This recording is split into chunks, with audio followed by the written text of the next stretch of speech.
ಅದೆಷ್ಟು ವಾದ್ಯಗಳು, ಅದೆಷ್ಟು ವಾದಕರು, ಅದೆಷ್ಟು ರಾಗಗಳು.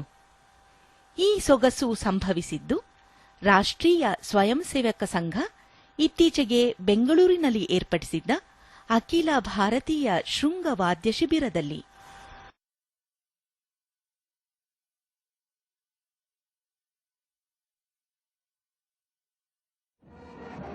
ಬೆಂಗಳೂರಿನ ಯಲಹಂಕದಲ್ಲಿರುವ ರೇವಾ ವಿಶ್ವವಿದ್ಯಾಲಯದ ಆವರಣದಲ್ಲಿ ಸ್ವರಾಂಜಲಿ ಅಖಿಲ ಭಾರತೀಯ ಶೃಂಗವಾದ್ಯಗಳ ಶಿಬಿರದ ಉದ್ಘಾಟನೆ ನೆರವೇರಿತು. ಭಾರತದ ಮೂಲೆ ಮೂಲೆಗಳಿಂದ ಸಹಸ್ರಾರು ಸಂಖ್ಯೆಯಲ್ಲಿ ಆಗಮಿಸಿದ್ದ ವಾದ್ಯ ಶಿಬಿರಾರ್ಥಿಗಳು ವಿದೇಶಿ ವಾದ್ಯಗಳಲ್ಲಿ ಭಾರತೀಯ ರಾಗಗಳನ್ನು ಸಂಯೋಜಿಸಿ ನುಡಿಸಿದರು.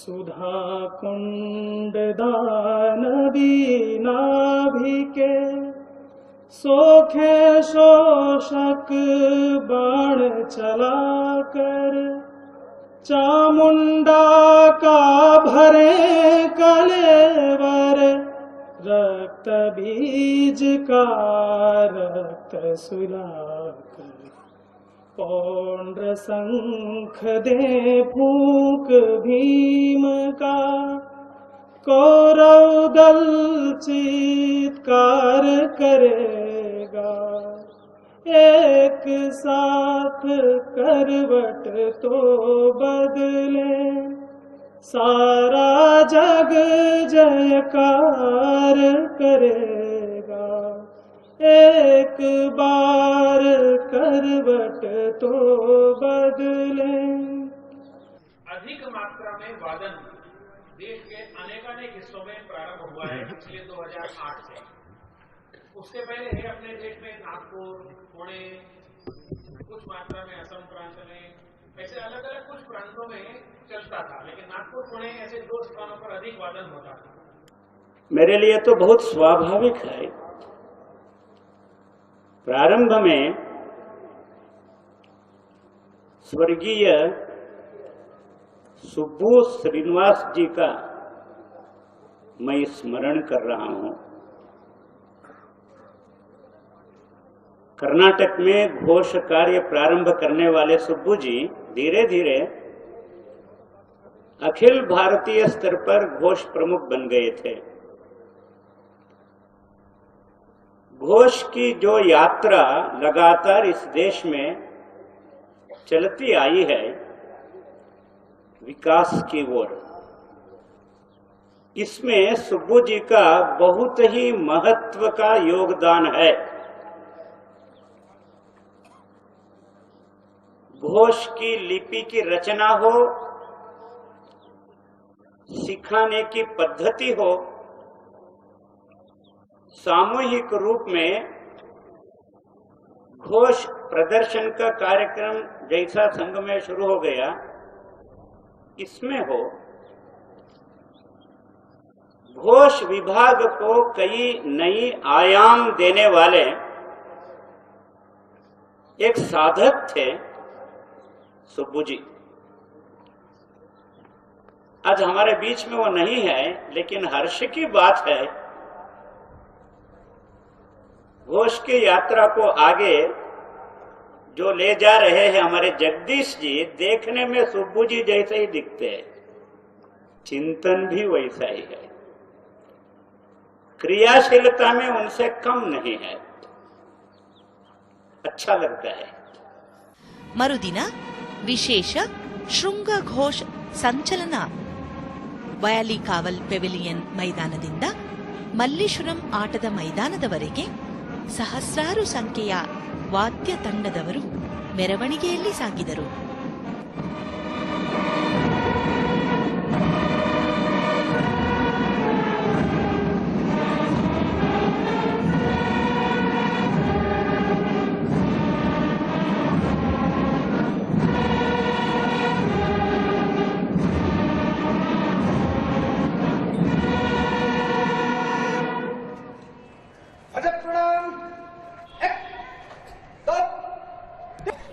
नमस्ते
ಆಟಿ ನಗರದ ಹೆಚ್ಎಂಟಿ ಮೈದಾನದಲ್ಲೂ ಇದೇ ರೀತಿಯ ವಾದ್ಯ ಮೆರವಣಿಗೆ ಸಂಭ್ರಮ ಸಡಗರಗಳೊಂದಿಗೆ ಜರುಗಿತು.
ರಾಷ್ಟ್ರೀಯ ಸ್ವಯಂ ಸೇವಕ ಸಂಘ ಆಯೋಜಿಸಿದ್ದ ಈ ವಿಶಿಷ್ಟ ಕಾರ್ಯಕ್ರಮದ ಸಮಾರೋಪ ಸಮಾರಂಭದ ಗಣ್ಯ ಅತಿಥಿಗಳಾಗಿದ್ದವರು ಇಸ್ರೋ ಸಂಸ್ಥೆಯ ಮಾಜಿ ಅಧ್ಯಕ್ಷರಾದ doctor Radhakrishna. With the help of saxophone, clarinet, euphonium, trumpet, these Kosh Vardaks played a few newly composed tunes marvelously and in unison. The character of a ragam and the tempo brings the bhava, the mood. And if you look at Sanskrit grammar, Ashtadhyayi, Amarakosham, they are amenable to machine language, systematically structured forms of grammar that we have in this language. Recently I came across a book which is called A History of Sanskrit Literature, written by Arthur MacDonald 115 years ago as part of the world literature. What's more important is he starts the book with a quotation, slightly long, I will read it out. Since the Renaissance, there has been no event of such worldwide significance in history of culture as the discovery of Sanskrit literature in the latter part of the 18th century. After Alexander's invasion, the Greeks became, to some extent, coined with the learning of the Indians. The Arabs in the Middle Ages introduced the knowledge of Indian science to the West. A few European missionaries from the 16th century onwards were not only aware of the existence of but also acquired some familiarity with the ancient language of India, and Abraham Roger even translated the Sanskrit poet Bhartrihari into Dutch as early as 1651.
ಅಖಿಲ ಭಾರತ ಸರಸಂಘ ಚಾಲಕರಾದ ಮೋಹನ್ ಭಾಗವತ್ ಅವರಿಂದ ದಿಕ್ಸೂಚಿ ಭಾಷಣವು ಸಮಾರೋಪ ಸಮಾರಂಭದ ಪ್ರಧಾನ आने वाले ಆಕರ್ಷಣೆಯಾಗಿತ್ತು. 20 वर्षों में हम दुनिया के सबसे युवा राष्ट्र होंगे।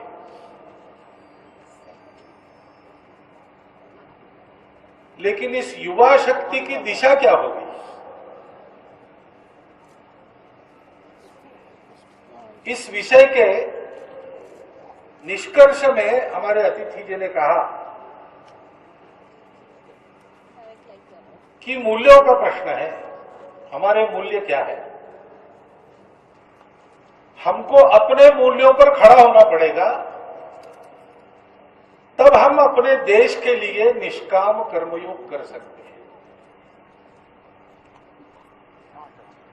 क्योंकि क्या होना चाहिए ये सोचने वाले बहुत हैं, उसको बोलने वाले भी बहुत हैं, लेकिन जो होना चाहिए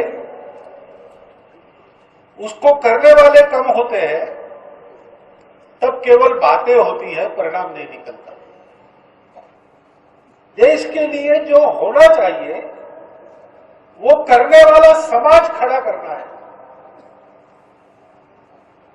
संघ का काम यही है। 90 वर्ष से अपने देश में ये काम चला है। अपने अपने तरीके से लोग उसको देखते हैं, अपने अपने तरीके से उसकी चर्चा करते हैं, परंतु वास्तविकता क्या है? अपने देश को परम वैभव संपन्न बनाने वाला समाज उत्पन्न करने के लिए संघ का काम है। ऐसा समाज तैयार करने के बाद संघ और कुछ काम करना नहीं चाहता। ये एकमात्र काम करने से बाकी सारे काम अपने आप हो जाएंगे। संघ के संस्थापक डॉक्टर हेडगेवार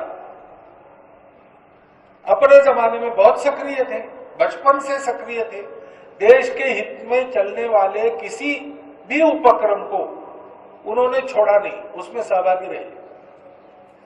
निजी परिस्थिति ऐसी नहीं थी, वो ऐसे आंदोलनों में वगैरह भाग लेते रहे। गरीब थे घर के, परंतु उस गरीबी की अवस्था में भी विद्यार्थी दशा में अपना जो कर्तव्य था, पढ़ाई को ठीक तरह से पूरा करना, वो और देश के नागरिक के नाते, देश के पुत्र के नाते कर्तव्य था कि देश को उसकी गुलाम अवस्था से बाहर निकालना। इसके लिए जो जो करना था उन्होंने किया और दोनों में यशस्वी रहे।